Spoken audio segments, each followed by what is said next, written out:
Hi guys, welcome back. അപ്പം നമ്മൾ ഒരു കാര്യം ചെയ്യും, ഇത്രയും താടിയില്ല, ഷൂട്ടിന് പോകുന്നതിന് മുമ്പ് താടി ഒന്ന് സെറ്റ് ചെയ്യാൻ കൊണ്ടുവന്നതാണ്. നമ്മളിവിടെ ഉള്ളൊരു സ്ഥലം, അവിടേക്ക് വന്നതാണ്.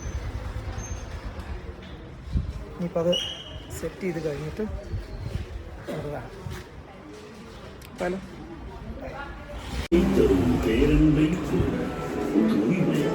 ലിസ്റ്റിലാണ്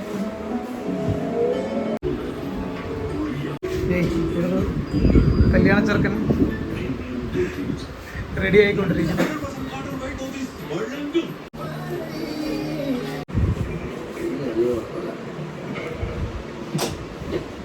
അങ്ങനെ അതിലൊരു തീരുമാനമായി. ഹൗസ് ഇറ്റ് അടിപൊളിയായിരുന്നു. നമ്മുടെ കൊള്ളാം, നല്ല സർവീസ്. അപ്പോൾ ചേക്ക് അടുത്ത വീഡിയോ കാണാം.